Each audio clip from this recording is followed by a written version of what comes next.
From a heckler starting a WWE fight, to a comedian ending one before it even starts. Oh, get on up here, mother. Here are 9 times hecklers tried to attack comedians, starting with Troy Bond, who had a heckler rushing at him for a simple joke. Where are you from, sir? Russia. Russia, oh. Or as we call over here, Ukraine. You're from Ukraine? Sit down, Russia.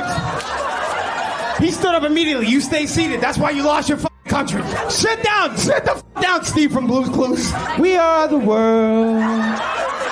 We are the Putin. When the heckler still rushed the stage, Troy's security took him out like a Ukrainian sniper. Yo, sit the down. That's all I wanted to say.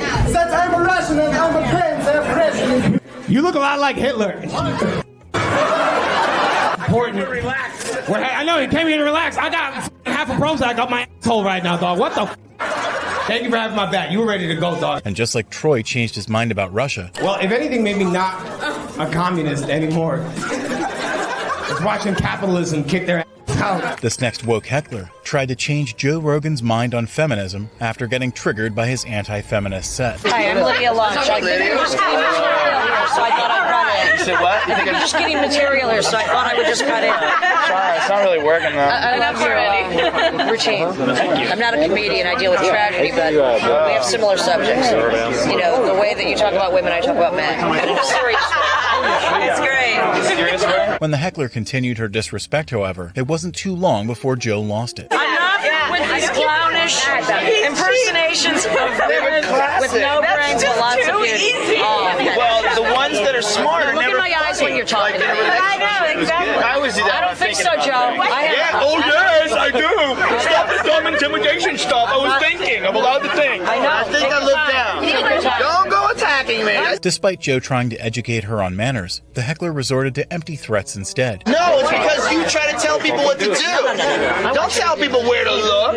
That's not how you communicate with adults. You don't tell them, look in my eyes. I'm not your dog, and I'm not a dumb little kid. No, you don't talk to people like that. That's dumb. That's not gonna Put my work. cigarette out up his nose, but that's okay. Go ahead, do it. I don't. So don't threaten it. I'm not threatening. This is dumb. The second she crossed physical boundaries, however, Joe instantly shut her down. No, I'm not on cigarette talking. You saying you're gonna burn me with your cigarette? You're not burning anybody. That's dopey talk. That's dopey dum-dum talk. You're not burning people. What are you, f***ing tough? You're gonna burn people? You're an out-of-shape older woman. You're not burning anybody.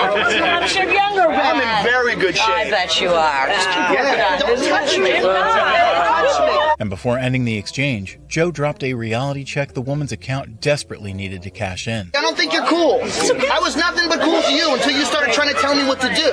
Why? Because you're insecure and you're used to people paying attention to you. Immediately you come over to me, you have to tell me about your act and what you do and you do and you do. How about just talking as a human being? You ever try that? Just talking. Stop telling people what to do. Yeah, I'm screaming at you because you need to hear this because you're always dominant over people, aren't you? Joe stopped the situation from escalating further, unlike Johnny Mitchell, who found himself in a fight he never signed up for. You snitched. Hey, you snitched. That's how you got out of your bib, bro. I took that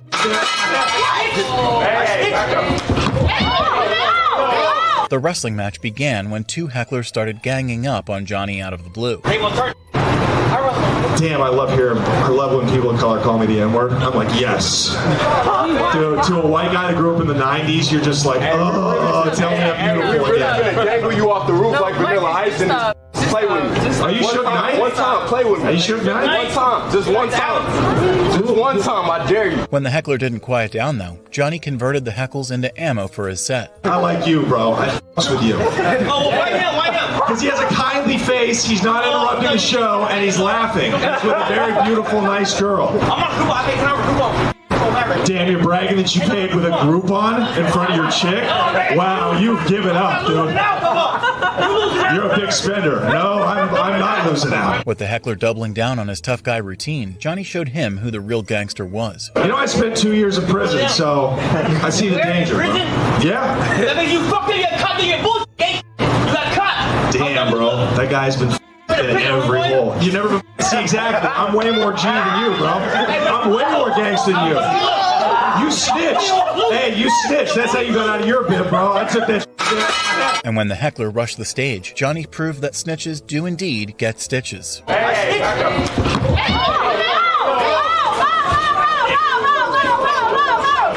This heckler at least had the decency to initiate a direct brawl, unlike this next one, who cowardly attacked Ariel Elias by throwing a drink. I'm so insecure, I went and got an iced tea.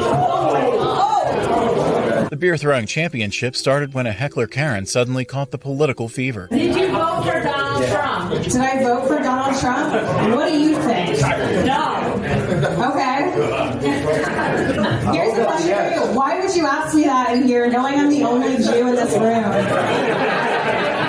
Are you trying to get me killed? But when the Karen revealed her left-hating MAGA hat, Ariel quickly shut her down. Guys, everybody vote for whoever you want to vote. I don't care who you voted for. I'm just happy we're all here together. So you voted for Biden? I don't know. Why does it matter? Yeah, so what? Why does it matter? I can just tell by your jokes you voted for Biden. Why are we going? All right. I can tell by the fact that you're still talking but nobody wants you to that you voted for Trump. Despite the whole crowd turning on her, the Karen still chose to dig her grave. I did ask if anybody had any questions. I didn't think it was going to be... That's on me. That was on me for thinking I could have a human interaction with somebody. That's my fault. No, look, I'm such an insecure person. Here, I'll tell you the rest of that bit, and then we'll move on. I'm so insecure, I went and got an iced tea. Instead of letting it ruin the set, Ariel made lemonade when life threw lemons at her. Are you kidding me? Yo, I'm never coming out with this group of people ever again. Straight up. While Ariel handled everything with composure, the same can't be said for Kenny Moore, who gave an assaulting heckler the exact treatment he asked for. Oh, get on up here, mother.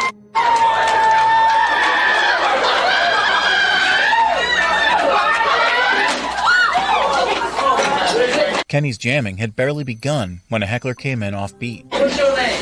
Kenny, man, what's your name? Oh, you ain't but... Yeah, I'll tell you, if you guys don't shut the fuck up, about 200 people are going to beat the living out of you, and I ain't kidding. Because we got people who can just take you out here so fast, man, it'll be like you out in the parking lot going, huh? But when the heckler tried throwing hands despite multiple warnings, Kenny gave him a guitar solo of his own. No, really, don't mess with me, because I don't come down to the bus station and slap the out of your mouth when you're working, do I? Oh, get on up here, mother...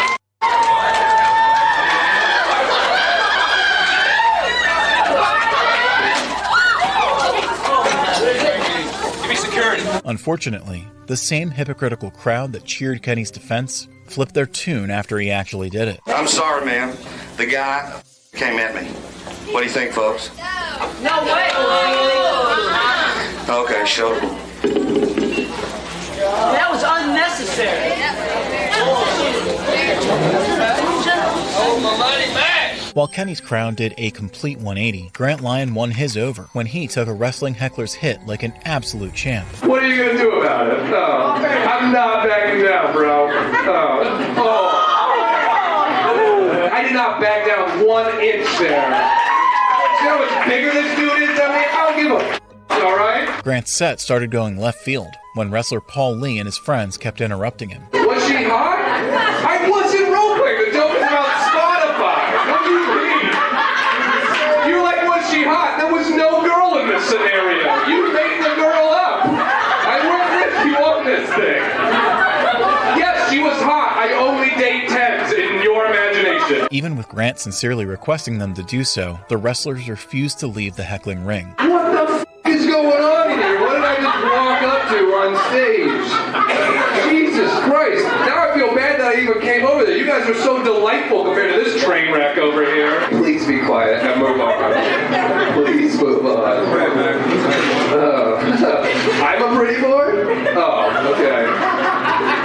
So you're admitting you think he's pretty? With most of his set ruined now, Grant took the chair to Paul's macho gang instead. You guys are the most delightful crowd ever. The comics laughed at that because they know how much I want to kick you in the goddamn teeth right now. Yeah, that's not even a joke. I mean, I'm not going to because you fight for a living. I mean, but let's be honest, you fake fight for a living, all right? But when Grant's fake wrestling truth hurt Paul, he did the most unmanly thing possible. You're gonna come up here? Are you actually gonna come up on stage? What are you gonna do about it? Oh, I'm not backing down, bro. You literally just tried to knee me in the balls. That is the biggest move ever, bro. Girls go for the balls. You're supposed to be a man. While Paul managed to shrink his already small reputation by kicking Grant, the next heckler didn't even need to get physical to end up as the joke of the night. Stupid. Yeah. Call him Father Rick. I think you're thinking of your priest from Catholic school. We call him Father Rick. We sucked him off every day. Whoa! Not the time to confess, sir. But when Gary dismantled the heckler's ego and closet in one punchline, he came to confront Gary about it. What a time to come out of the closet! Of all days, tonight! We call him Father Rick. You came here. And what kind of construction worker did they hire that he just went, oh, what the f***? You scared the f*** out of me. Oh my God! And as if nailing his coffin with humiliation wasn't enough, Gary made sure to bury him as well. Dude, I did not see that coming. Thanks, security. Holy f***, Larry the Kid Boy, I just came and tried to suck my f*** on the stage. That scared the f*** out of me, I ain't gonna lie, I gotta sit down. Man, life comes at you fast, man. I just saw mine run before my eyes. The heckler failed to protect his dignity, in sharp contrast to Paul Chowdhury, who protected a minor when a Karen made an extremely sus comment. I can't go too explicit tonight because of the family. So I'm going to try and do the set without swearing. He's 16 is fine.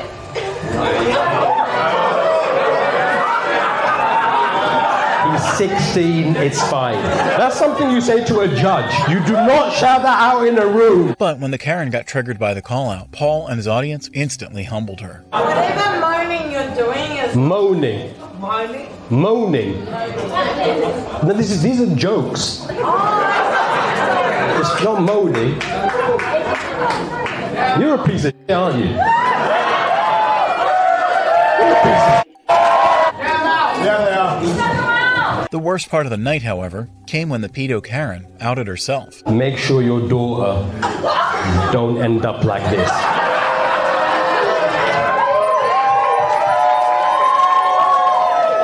And make sure your son don't end up with a girl like this. Happy and satisfied sexually. I didn't say anything about. And Paul clocked Miss Epstein on the spot. We're talking about a 16-year-old boy. And you're talking about satisfying him. What kind of piece of shit are you? Mrs. Cosby right there. Yeah, now she's apologizing to the mother. Instead of apologizing to him, the Karen doubled down on her threats, only for Paul to show her 0.1% of his power. I will come up there and I will f*** you up, sir. You're gonna come up here and f*** me up. You're gonna come up here and f*** me up.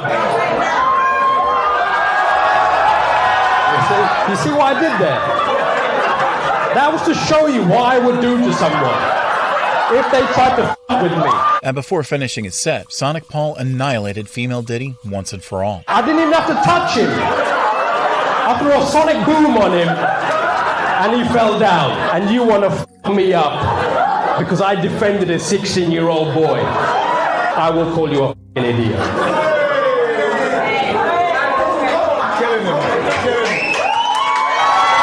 But while the Karen limited herself to verbal threats, Jim Jeffries' heckler took things to a whole new level over a joke. That's pushing it inwards. So when you... Oh, hang on.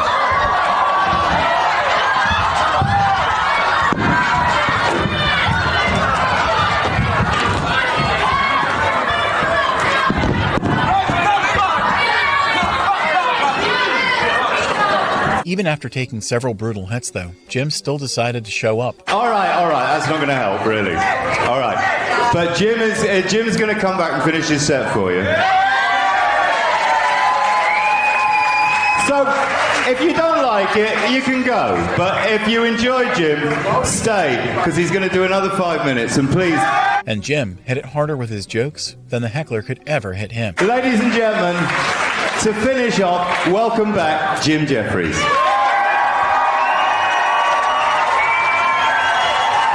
What many of you don't know is that I employ that bloke for when gigs are going badly.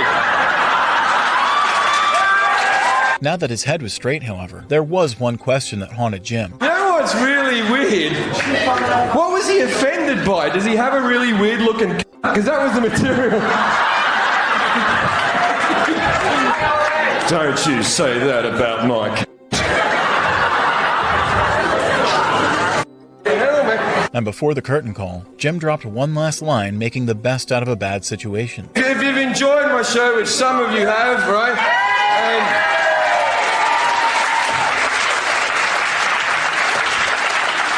And you want to see more of me, I'll be getting my head kicked in the alleyway. Ladies and gentlemen, thank you very much for welcoming me back. That's all I'm going to do now. Proving that even with hecklers literally assaulting them, comedians still find a way to make people laugh.